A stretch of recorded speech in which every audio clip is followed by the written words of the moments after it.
Okay, so start already. Okay, cool. So I guess, hello everyone, welcome to our podcast. My name is Edmond, I'm a physiotherapist, and today I'm joined with Dr Gamaliel Tan, who's an orthopedic spine surgeon. We'll just be talking about common orthopedic musculoskeletal conditions in this podcast series. So today's topic, we'll be talking about quite a common one. It's actually lower back pain. So this condition affects many people. Before we move on, maybe we let Dr. Tan introduce himself to all of our viewers first. Hi, I'm Edmond. Yeah, thanks for being here. I'm Dr. Gamaliel Tan, and I'm an orthopedic spine surgeon for the last 29 years in service. Graduated from a local university here, trained in Tan Tock Seng Hospital, did my subspecialty training in Toronto Western Hospital.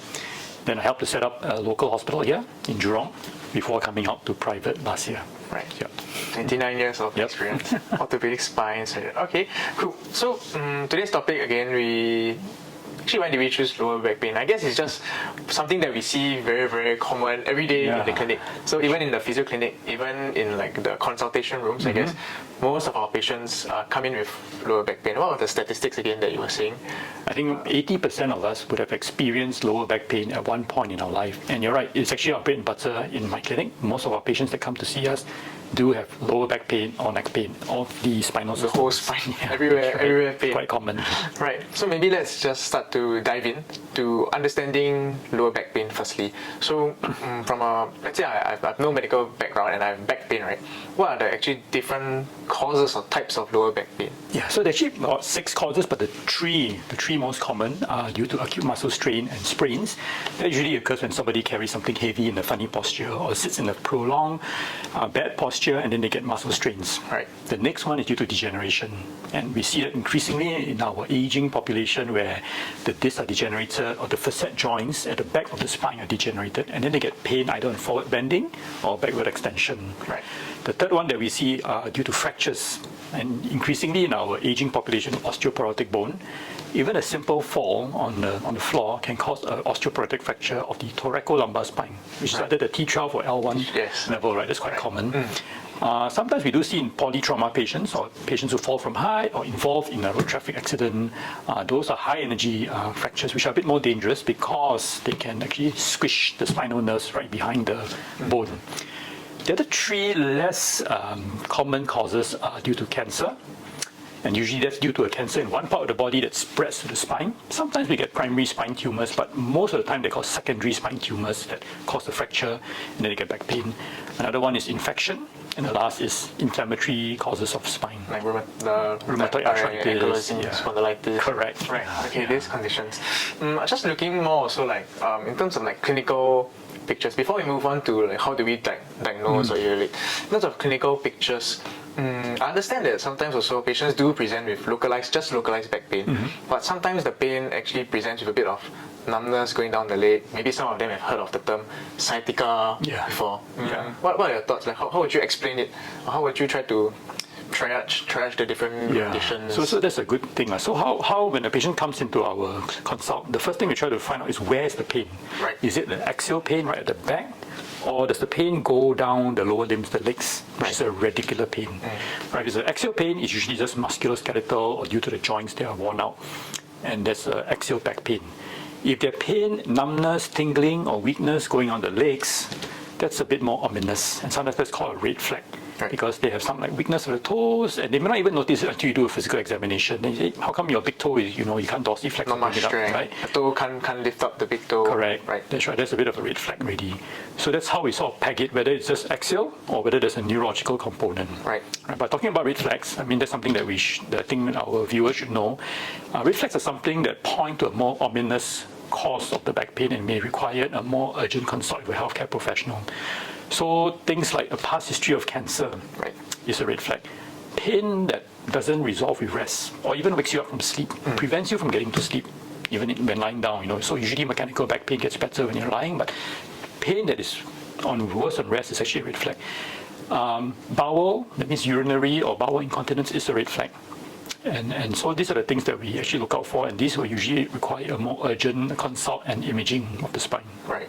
With regards to cancer, so one thing when I was studying as well, I was thinking as well, because I think people do say cancer not just whether the patient has had history of cancer, but rather like a familial, do they have history of cancer within the family as well? That's one of the risk factors, is that?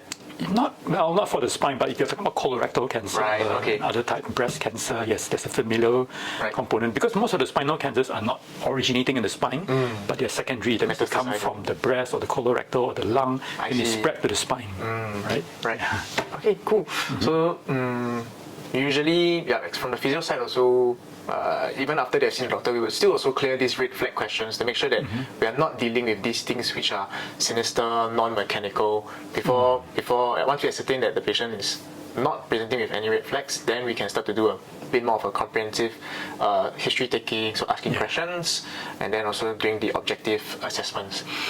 Besides this, just now you mentioned quite a comprehensive already subjective assessment, taking into account where's the location of the symptoms, and then what are the symptoms that the patient is presenting with, including like whether there's any loss of power, numbness, tingling, spreading down the legs.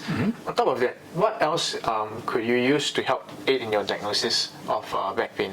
Yeah, I think, you mentioned it, taking a good history, asking the patient the mechanism of injury, duration, what aggravates the pain, what relieves the pain. Right. If the patient is coming for a physical consult, face-to-face, of course now with telemedicine, but if they're here physically in the clinic, we do a physical examination, similar to how you do them in your physiotherapy clinic.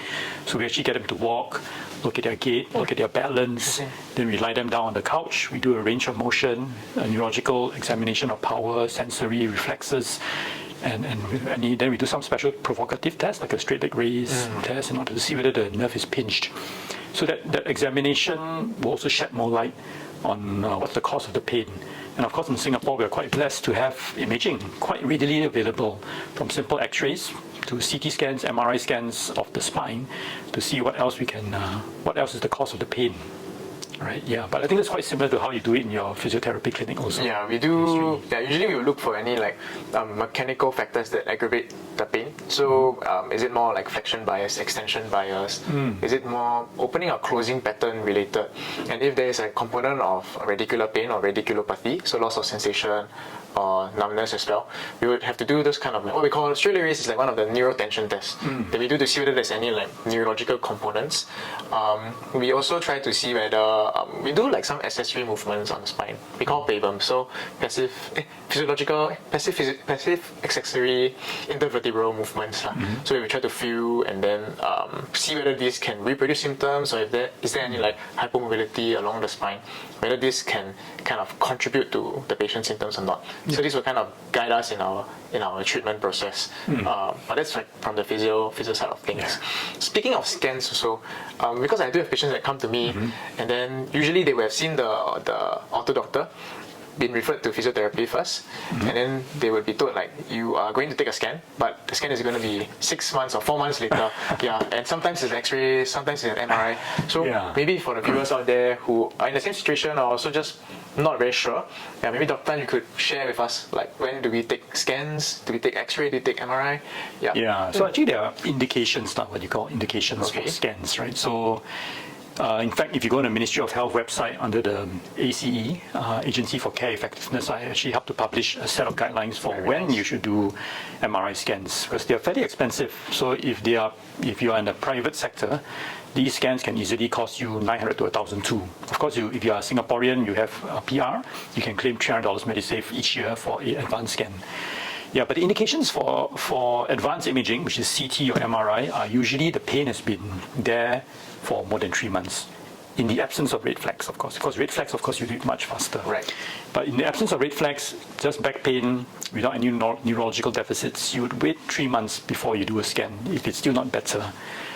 If after 3 months it's then considered as chronic back pain, which is more than 3 months of pain, not getting better with analgesia and rest and therapy, then a scan is indicated to find out what's going on. Right. But of course, if there is a neurological deficit, like the big toe can't move up, or there's a lot of sciatica, then we would escalate and push up the timeline for the scan. So the scan will be indicated a bit earlier. Correct. And is there any difference between how would you choose whether to do an X-ray or whether to do an MRI for the lower back? Yeah, in medical school, we were taught do the simple ones first, right? So do X-ray first, then we go to advanced imaging. But X-ray usually can see the alignment of the bone because the patient is standing up, Right. and then you get alignment. MRI is perfect it's the only scan actually can look at the nerves and the neural elements, which X-ray can't. So if there's a neurological deficit or there are red flags, MRI is the go-to scan. Right. So in terms of let's say a red flag condition or one of the more common ones like fracture. So elderly person falls down and then they present with back pain, right? That one, would you X-ray first or would you? Yeah, so elderly patients with osteoporosis is sort of an indication because you have to exclude a fracture because they're osteoporotic or could be osteoporotic. So in those cases, the threshold for an X-ray is lower and they are fairly accessible and a lot cheaper than MRI scans. So simple X-ray just to put them at ease, and then if you tell them that, hey, look, you got no fractures, I think you can progress to physiotherapy or just use a lumbar corset to ease the pain. But at least their minds are set at ease, they don't have a fracture. And we also clear any reflex. Correct. Through the use of imaging. Yeah. So I think wrapping up this first part of the podcast, we looked at what are some of the causes for lower back pain. We also looked at how, from a medical perspective and a physiotherapy perspective, how do we diagnose and evaluate through using asking questions, doing certain tests, and also through the use of imaging. Yep. And then this will be the end of part 1 of the podcast.